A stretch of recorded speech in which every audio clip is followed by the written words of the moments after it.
This is the first time na mag-grocery ako para sa sarili ko.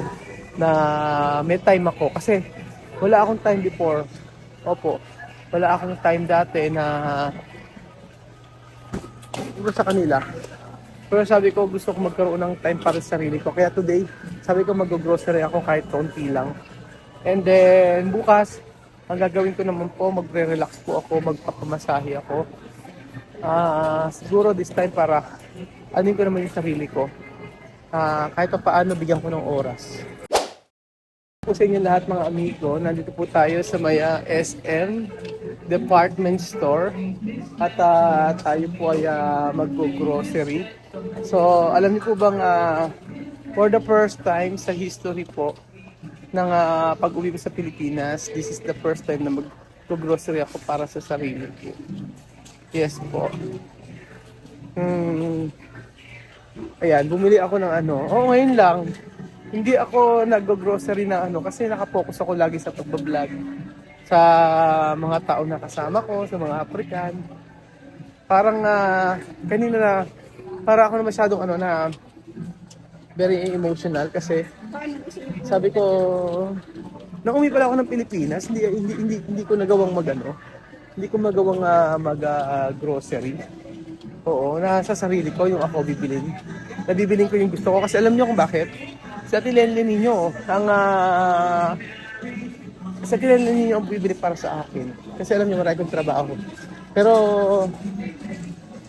ang lahat ng mga groceries na pinupuntahan ko, pag ako, kasama ko sila, yung mga Africans. Pero yung first time, ngayon mga amigo, ngayon ko lang to may experience na ako mismo ang bibili. So bumili ko ng pineapple juice. Tapos bumili ako ng ng Lay's. Tapos yan Lay's. Pero hindi ako kakain ito, sikat at saka si Belgium. Saka ito naman kay Kitchen. Ayan, sa kanila pa binili ko. Ito, mahilig kasi ako dito. Mahilig ako sa peanut butter, kaya bumili ako nito. Tapos, ayan, gusto ko kasi iba-iba ko sabon. Sa isang araw, pagka kunyari safeguard, itong gamit ko. Tapos sa gabi, ang gamit ko ay Irish Spring. Ayan, tapos mahilig ako dito. Sa corn beef mga amigo. And then, ba yung binili ko? Kumuha ako ng umuwi. Meron akong spam. At saka, ewan ko kung ito. Ito, first time ko na matitikman to. Parang first time ko na matitikman to. So, yun. And then, meron pala dito nga Coca-Cola mini. Zero sugar. Ayan, yun tayo. Hindi talaga ako nag-grocery na para sa akin. Always lang sila Chamami before, sila Joanna. Kaya sobrang tawag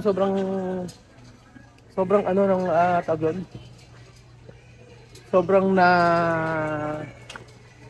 na hurt po ako mga amigo nung mayroong nagsabi sa akin na screenshot sinend sa akin, sabi gano'n.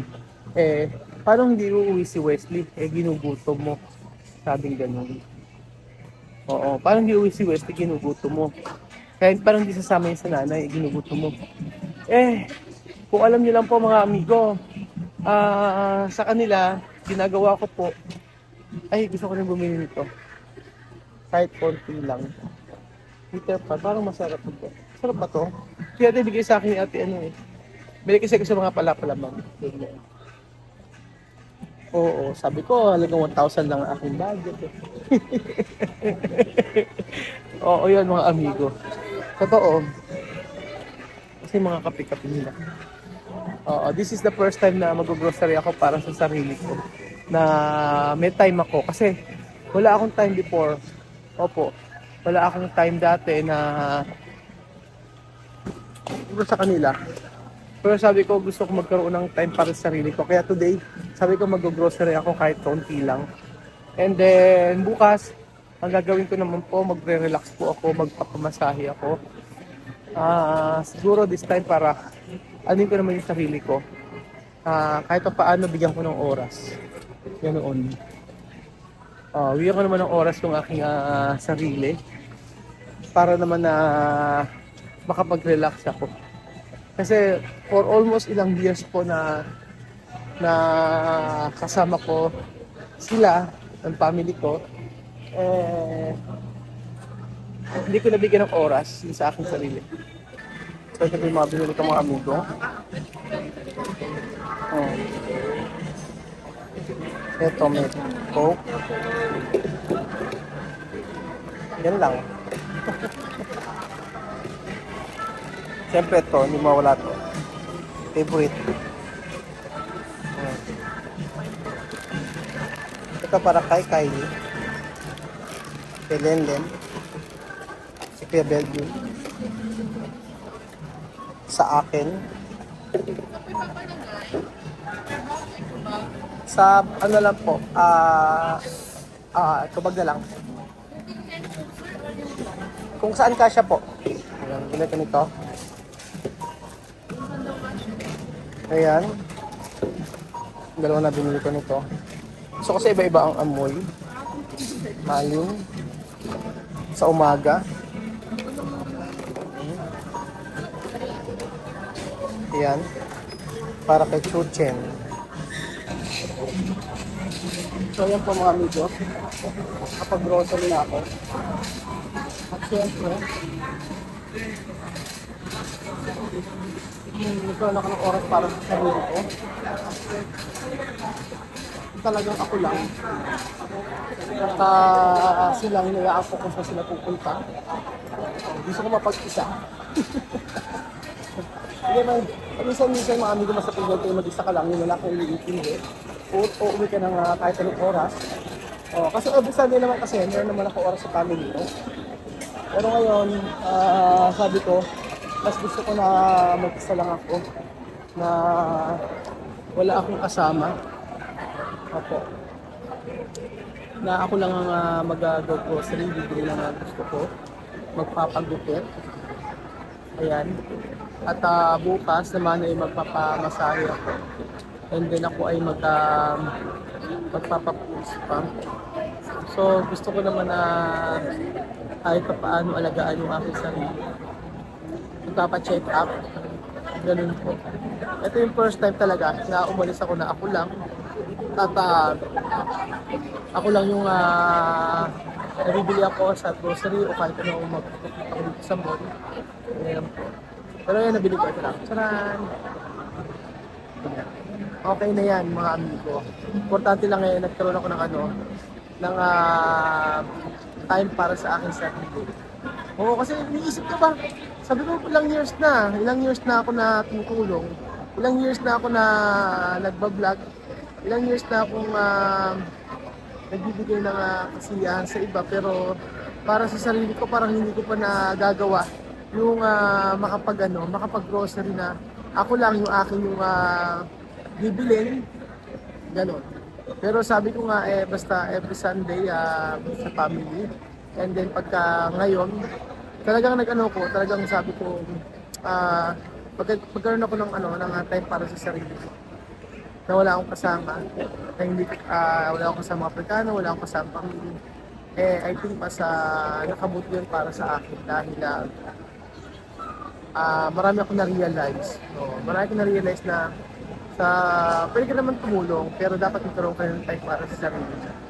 Pati nga kasi pagkapagupit, minsan sasabihin ko, pagkapagupit namin ni Chuchen, saglit lang, ganun lang. Tapos pagka kumain sa labas, saglit lang, ganyan. So ngayon lang talaga na nagkaroon ako ng oras para sa sarili ko. At masaya ako dahil ang dami kong na-realize na sabi ko, ilang years na akong ganito, na nagbablog, sa ganoon, tutulong, tapos mag-work, puro work lang. Pero hindi ko naiisip na yung sarili ko kahit paano maalagaan ko. Kaya sabi ko this time naman para naman siguro sa sarili ko kahit paano. Kahit hindi naman lagi, ngayon lang ulit. Hindi kasi bukas trabaho ko na. So happy ako na kapag ano ko, na kapag libot ako na kapag mimimigay and then nag-ikot-ikot. Actually kanina pa ako dito. Oo, kanina pa ako dito, nag-ikot-ikot lang ako, wala naman akong nabili. Kung hindi nag-grocery lang ako, tapos pagkayari, ayan, siguro kakain. Pagkakain kasi, hindi ko masyadong mag-isa. Mas gusto ko yung pag nag-grocery mag-isa, ganyan lang. Ito, gusto ko yung ganyan. Na nagustuhan ko, yung ganyang ko lang mag-isa. Pero yung ano, dati kasi pag nagpunta kami sa SNR, nagpunta kami sa mga grocery store, lahat kami magkakasama. Pero ngayon, yung sabi kong, yung mabibili ko yung gusto ko na yung mga sabon, mga ganyan. Usually talaga kailangan ko sasabihin, sabi ko, bahala ka na. Minsan, kagaya, yung shampoo ko ngayon, yung kahit, sabi ko kahit ano, tapos binila ko nila ng sunscreen na kulay pink. Ayaw! Di ko gusto yung amoy. Ngayon, gusto ko na yung mga, ito mamela, ba't na tayo sabon? Sabi, meron sabon dyan. Tapos nakalagay yung mga yung mga papaya, ganun, mga amigo. So, I'm so happy mga amigo. Pero, sobra ako talagang na-hurt nung sinabi sa yung merong nag-comment doon yung screenshot sila sa akin na isa daw sa dahilan kung bakit umiseriously dahil ginigitin ko daw. Yun po ay walang katotohanan. Alam ni Billy kung paano siya dinadala ng pagkain. And then, ang bukas ang bahay namin para sa kanila kung ano nila gusto nilang kainin. Actually, sasabihin ko po sa inyo mga amigo ang tagal ko po silang pagka po sila ay nasa laba, pagka po sila ay after nilang ginising, ilang linggo rin po yun na dinadala ko sila sa kainan, na pinagdadrive ko sila. O po mga amigo, na hindi halos sila nagluluto dahil hindi pa nila alam yung buhay dito sa Pilipinas. Ganon. Hanggang ilang beses lang po nakapamalengke si Joanna dito sa Pilipinas. Pero ilang beses lang po nakapamalengke sa Pilipinas. Pero si Billy na po ang ganda ng pagkain sa kanila. Oo. Malungkot malungkot po kapag sinasabihan ka ng gano'n kahit hindi po. Diba? At nakikita nyo naman kung ano yung pagkain namin sa bahay, din yung pagkain nila na pwede nilang kainin. Kung hindi nila kayang kainin yun, and then pagka hindi gusto nyo ni-invest yung pagkain, binibigyan ko siya ng pera, siya nagluluto ng pasito, nagluluto ng kahit ano, and then kumakain sa labas. Yun po mga amigo. Kaya,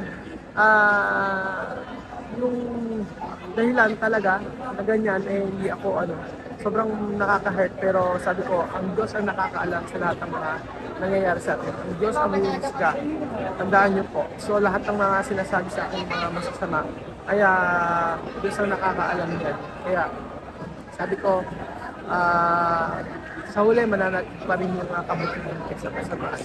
So anyway, masaya ako sa nakapag-grocery ako, nakapamili ako para sa kanila. And then, hopefully, sa mga susunod na kapag-vlog ako, na ako pa rin yung isa. Para naman na masulit, self-plan. Self-plan. So, ayun po mga amigo, thank you so much po sa panood ng episode na ito. At God bless po. Don't worry, tutuloy pa rin tayo sa pagtulong. Hindi man sa mga Afrikano o kung saan man tayo tumulong, sa mga Afrikano man o sa mga Pilipino, go lang, laban lang mga amigo. So thank you so much po mga amigo, God bless po.